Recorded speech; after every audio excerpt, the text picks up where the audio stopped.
Oke. Assalamualaikum warahmatullahi wabarakatuh. Waalaikumsalam warahmatullahi wabarakatuh.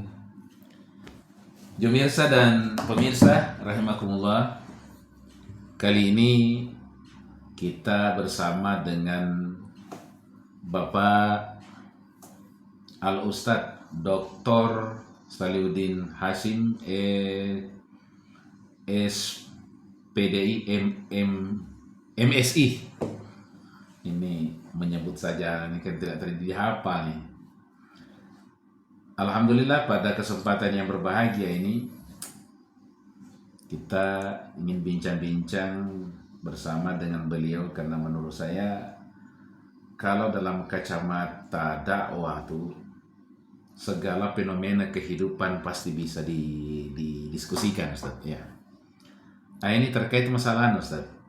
Terkait masalah debat capres kemarin. Sebagai warga juga kan kita ini pengamat, Ustaz. Kita juga bisa melihat dan kita tentu punya harapan dari itu. Nah, kita melihat ya tentu kan harapan kita pemimpin kita di masa yang akan datang ini ya kalau bahasa orang umumnya di sini nih atau mungkin bahasa Indonesia ya bukan kaleng-kaleng. Itu mungkin kita inginkan itu betul-betul pemimpin yang siap betul-betul menanggung penderitaan rakyat. Bukan maksudnya menanggung itu bukan dalam artian dia harus menderita, tidak, tapi bagaimana dia bisa merasakan itu sehingga ada kepedulian. Karena ini tentu sebagai masyarakat saya kira harapan kita semua, kami dan para pemirsa, tentu kita ingin hari ini lebih baik daripada kemarin, Ustadz, ya, dan besok jauh lebih baik daripada hari ini. Barangkali Ustadz bisa menggambarkan tentang hasil daripada kemarin nih debat capres ini. Menurut kesimpulan Ustadz ini sebagai seorang akademisi, karena Bapak Ustadz kan sebagai seorang dosen pimpinan pondok, tentu nih kebetulan kan kita lihat panelis kemarin juga orang-orang akademisi, Ustadz, ya. Mungkin ada tanggapan menarik Ustadz terkait masalah itu. Bismillahirrahmanirrahim. Assalamualaikum warahmatullahi wabarakatuh. Waalaikumsalam warahmatullahi wabarakatuh. Jumirsa dimanapun Anda berada, terima kasih atas kesempatan yang berharga ini. Izinkan kami mengawali dengan sebuah pernyataan. Setiap orang ada masanya. Ya. Dan setiap masa ada orangnya. Ini ungkapan yang sebetulnya dipahami oleh semua orang. Kebanyakan di antara kita insya Allah memahami peribahasa ini. Setiap orang ada masanya. Dan setiap masa ada orangnya. Iya. Ya. Ada kaedahnya juga itu. Nah, jelas bahasa umumnya begitu. Ketiga calon ini, Anies Baswedan, Prabowo Subianto, Ganjar Pranowo. Ya. Mereka tentu putra terbaik bangsa kita. Ya.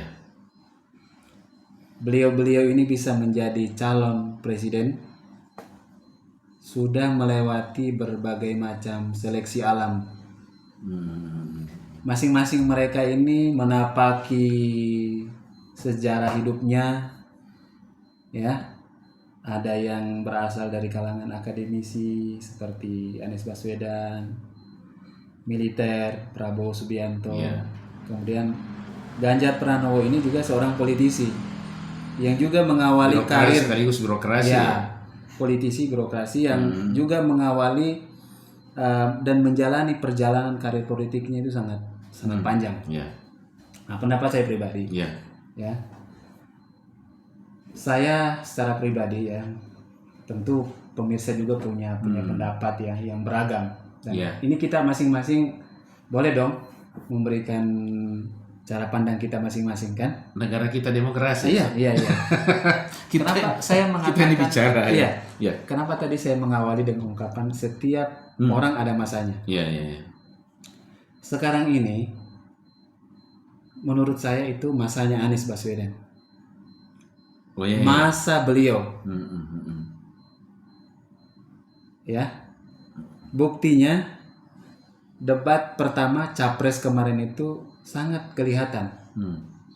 Siap ya. Siapa yang benar-benar menguasai topik Paling siap. pembicaraan, siapa yang matang mengunyah materi itu. Ada orang mengatakan semua apa yang disampaikan beliau itu daging, ya kan? Kemudian juga bagaimana cara beliau mengekspresikan, tentu itu juga lahir dari pemahaman dan pengetahuan beliau tentang persoalan-persoalan itu. Beliau disindir, beliau dikritik, beliau tidak menunjukkan apa istilahnya itu pembelaan yang berlebihan sebagaimana misalnya, mohon maaf, Prabowo misalnya, ya, ketika beliau mendapatkan sebetulnya sindiran-sindiran, ya, umpan balik dari Anies Baswedan, itu kelihatan sekali bagaimana beliau tidak bisa mengontrol diri, tidak bisa mengontrol emosi. Nah, kalau Ganjar Pranowo itu kelihatannya beliau itu bermain aman, memilih bermain aman. Ya, di samping untuk menjaga popularitasnya yang kata para pengamat itu sudah mulai tersalip oleh Anies Baswedan, ya. Ataukah kemudian memang itu sebagai salah satu cara beliau itu menjaga kalau salah memberikan komentar itu akan blunder juga kan? Iya. Nah, jadi sekarang ini masa Anies Baswedan, zaman beliau, mohon maaf, kita sudah menitipkan harapan kita kepada Prabowo Subianto. Selama 2 periode bagaimana harapan kita yang begitu besar, dan betapa kita terperangah begitu ya. Kalau di 2014, kemudian 2019 kemarin bagaimana Prabowo itu menunjukkan taringnya ketika beliau berhadapan-hadapan dengan Pak Jokowi. Nah, sekarang beliau ini sisa mengaminkan saja, ya, mengulangi, ya, atau kemudian setiap pernyataan-pernyataan Pak Prabowo itu justru menegasikan bahwa secara tidak langsung Prabowo ini adalah perpanjangan tangan dari Pak Jokowi yang juga hari ini berpasangan dengan kebetulan anaknya Gibran. Jadi bagi saya secara pribadi, dan semoga ini menjadi harapan kita semuanya, ya, kita benar-benar menitipkan harapan kepada Anies Baswedan. Setiap orang ada masanya, dan setiap masa ada orangnya. Sekarang ini kita berada di zaman yang serba terbuka, ya, rekam jejak prestasi, ya, apa yang dilakukan oleh para pemimpin kita, calon pemimpin kita yang bertiga ini semua diketahui oleh masyarakat. Dan alhamdulillah, ya, ketika kita memantau pergerakan Bapak Anies Rashid Baswedan ini, beliau itu pasca debat kemarin itu, keesokan harinya beliau sudah langsung ada di Sumatera. Datang bertemu dengan anak muda dan sebagainya. Ya, ini saya kira para pemirsa sekalian, mohon maaf ini bukan subjektif ya, mengabaikan calon yang lain. Tapi menurut hemat saya kira kan Pak Ustadz yang dimintai pandangannya, mereka juga tentu punya pandangan. Jadi saya kira tidak usah ada ini rasanya. Ya, jadi saya close dengan sebuah statement bahwa sekarang adalah zamannya Anies Baswedan.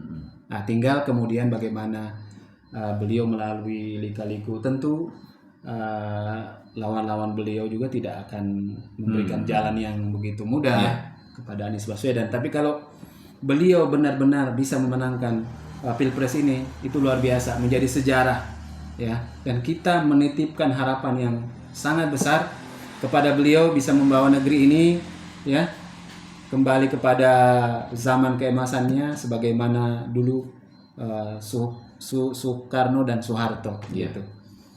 Begitu, Ustaz. Baik pemirsa, menarik sekali perbincangan ini, dan memang saya kira kalau kita bicara tentang politik, sekalipun kita ini tidak berpolitik praktis, biasanya juga kita ini tidak mau rugi. Senang juga tuh bincang-bincang politik, Ustaz. Yang menarik ini mungkin karena Ustaz tadi menggambarkan itu, saya kira ya pro dan kontra pasti. Yang menyaksikan nanti podcast ini pasti juga ada yang mengatakan hebat, ada juga yang mengatakan bukan itu yang saya maksud. Oke, itu demokrasi. Tapi saya mungkin lanjut, Ustaz. Saya ingin barangkali tahu kira-kira pandangan Ustadz ketika calon ini, sebab begini, kalau tadi setiap masa ada orang ada masanya dan setiap masa ada orangnya, tapi setiap orang punya kelebihan dan punya kekurangan.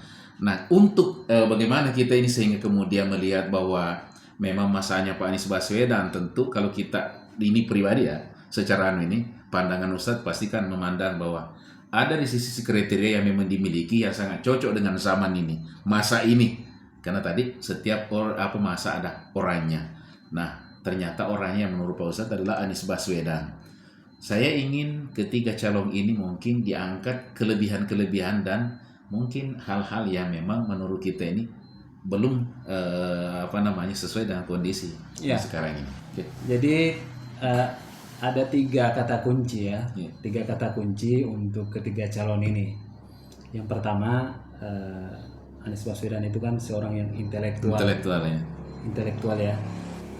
Yang kedua, Prabowo seorang pribadi yang tegas, berwibawa, dan Ganjar itu orang yang sudah terframe ya, bahwa beliau adalah orang yang merakyat. Nah, pertama seorang akademisi, kedua seorang yang tegas, berwibawa, kemudian yang ketiga adalah merakyat. Nah, kita sebagai seorang pelajar, penuntut ilmu, mahasiswa atau masyarakat umum yang hari ini tentu kita selalu mengupdate informasi ya. Seorang pemimpin itu harus punya narasi. Seorang pemimpin itu harus punya narasi. Seorang pemimpin itu harus punya ide. Gagasan. Ya, punya gagasan. Agar apa yang dia narasikan, apa yang dia inginkan itu diketahui oleh masyarakatnya. Nah, kalau Anda ingin punya narasi, Anda punya ide, punya gagasan, suka tidak suka Anda harus menyampaikan kepada masyarakat. Ya. Terlepas dari persangkaan orang, apakah Anda hanya tukang cerita, ada yang mengatakan bahwa Pak Anies itu hanya banyak bicara, tidak ada karya. Buktinya, selama beliau memimpin DKI Jakarta, betul. Ya, betul. Prestasi itu luar biasa, tidak bisa dipungkiri. Nah, seorang Prabowo Subianto dengan pengalaman beliau sebagai militer, ya, seorang jenderal, tentu beliau kalau diberi kesempatan juga memimpin negeri ini, ya, beliau tentu paham, ya, bagaimana wawasan Nusantara, ya, kemudian memahami geopolitik di kawasan Asia, ASEAN, bahkan dunia. Ya, tentu beliau juga punya koneksi banyak ya dengan para pemimpin-pemimpin di negara yang lain. Tapi ini dari debat beliau kemarin itu memang benar-benar kelihatan beliau sedang kecapean barangkali. Sampai tidak bisa lagi menguasai diri, tidak bisa lagi mengendalikan diri. Dan jawaban-jawaban beliau itu justru menurut pengamatan yang kita lihat itu menurunkan tingkat kepercayaan masyarakat. Artinya sebagai seorang pemimpin ya, pengendalian diri itu kan penting ya. Iya. Karena kan tidak menutup kemungkinan berhadapan dengan kondisi-kondisi yang memang memerlukan keputusan yang bijak. Kalau tidak bisa menahan diri nanti tidak bijak keputusan itu. Saya kira itu mungkin. Untuk Ganjar Pranowo, beliau juga kan tentu pengalaman memimpin Jawa Tengah selama 10 tahun. Kemudian pengalaman beliau sebagai anggota DPR RI yang juga begitu lama, tentu ini juga menjadi modal besar. Sekiranya masyarakat ya memberikan amanah kepercayaan kepada beliau untuk mengelola negeri ini.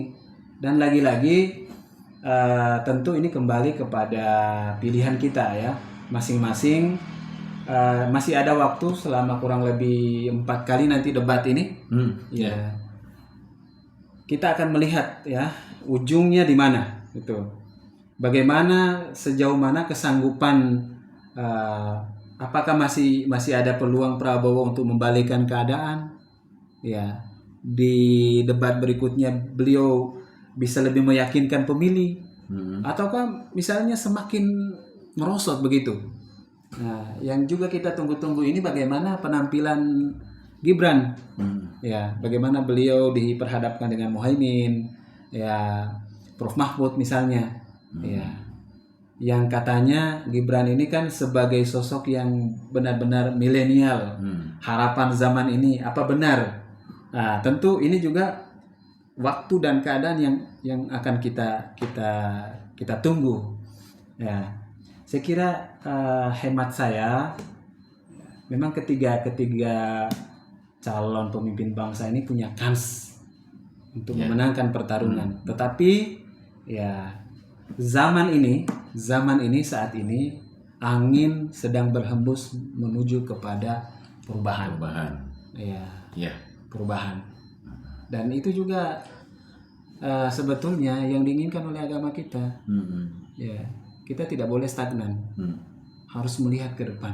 Perubahan dalam artian menuju perbaikan. Ya, Sebab sebenarnya kalau kita bicara tentang, kita tahu bahwa reformasi ini kan musuh besarnya itu ada 3, yaitu KKN. Ya.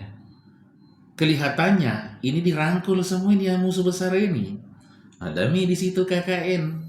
Ada kolusi dan nepotisme, korupsi, kolusi dan nepotisme ini tidak hilang, malah menjadi-jadi. Artinya ini musuh besar ini kok kelihatan dirangkul. Nah, oleh karenanya saya kira memang kita berharaplah bahwa warga Indonesia semakin hari semakin cerdas, apalagi era keterbukaan ini ya. Artinya kita tidak ada keterpaksaan dalam hal menentukan pilihan itu. Semua kita ini punya hak. Dan alhamdulillahnya hak tukang becak sama dengan haknya profesor, sama haknya dengan Pak Doktor. Nah, tidak ada bedanya. One man, one vote. Nah, itu dia. Iya. Jadi makanya memang kita berharap, maka melalui podcast ini juga kita coba menyumbangkan buah-buah pikiran kita sebagai bagian daripada bangsa ini. Mungkin kita juga ingin berkontribusi. Ya, jangan sampai misalkan dengan kalimat-kalimat yang Pak Ustadz sampaikan itu lalu kemudian ada yang kemudian pikirannya kemudian terbentuk dari ungkapan-ungkapan itu, lalu kemudian mencoba menganalisa, lalu menentukan pilihannya secara rasional bukan emosional. Saya kira itu. Ya, setiap orang punya dasar untuk memilih. Ya, kepemilihan kita terhadap salah seorang calon pemimpin juga erat kaitannya dengan latar belakang kita masing-masing. Ya, saya secara pribadi antum ya tentu kalau dari sisi kedekatan emosional ya udah bisa kebaca dari 3 calon ini kita kemana kan? Saya kira begitu. Penonton, pemirsa di rumah dimanapun berada, ya monggo gitu ya. Ketiga calon ini masing-masing punya kelebihan sesuai dengan ukuran kita masing-masing. Tetapi kita sebagai seorang Muslim tentu ingin melihat agama kita ini tegak. Dan lagi-lagi kedua pasang Anies Muhaimin ini kan mantan santri, alumni pesantren. Masa seorang alumni pesantren Mahfud juga, ya alumni pesantren. Ya, tentu kalau saya secara pribadi barangkali ya lebih condongnya ke Amin gitu. Amin. Kalau Ustadz kemana Ustadz? Saya gini, simpel saja. Kalau saya ini segala sesuatu yang baik-baik katanya itu, kalau kita berharap ada yang mengucapkan kebaikan itu biasanya kalau kita berharap kalimat di belakangnya itu amin. Oh gitu. Ya. Berarti amin. Jadi ya, saya kira jumirsa dan pemirsa, ini masalah hak pilih kita. Kita coba bincang-bincang ini menyampaikan apa yang layak kita sampaikan berdasarkan pantauan kita, pandangan kita masing-masing. Karena tentu kita ini sebenarnya sekarang era keterbukaan. Semua kita bisa melihat seperti apa sebetulnya ketiga kandidat ini, bahwa mereka sesungguhnya adalah ketiga-tiganya itu adalah putra terbaik bangsa ini. Tapi kita harus menentukan pilihan, Ustaz. Iya. Bahwa di antara ketiga yang adalah putra terbaik ini, tentu kita harus memilih salah satunya. Dan saya kira dengan berbagai argumen tadi, yang kalau kita melihat dari debat kemarin itu, makanya saya sengaja Ustaz mengundang kita diskusi, sebab sudah saatnya juga kita ini menjadi bagian daripada kondisi itu, sehingga apa yang kita sampaikan ini setidaknya mungkin pro dan kontra itu juga akan terjadi, tetapi harapan kita semua ini menuju perbaikan. Saya kira demikian Ustaz. Iya, terima kasih pemirsa sekalian, jangan lupa ya tadi saya sudah memberikan kata kunci, setiap orang ada masanya Ya. dan setiap masa ada orangnya. Ya. Dan orangnya sekarang menurut kita. Siapa lagi dong? Baik, bisa. Saya kira bincang-bincang kita ini santai dan semuanya saya kira kita ngajak dengan senyuman, lalu kemudian kita masuk ke TVS berdasarkan pilihan masing-masing. Mari kita sama-sama tersenyum. Kita berharap bangsa kita ke depan ini jauh lebih baik daripada sekarang ini. Amin. Melalui hasil seleksi daripada kontestasi tahun 2024 akan datang. Wabillahi taufiq wal hidayah. Assalamualaikum warahmatullahi wabarakatuh. Waalaikumsalam warahmatullahi wabarakatuh.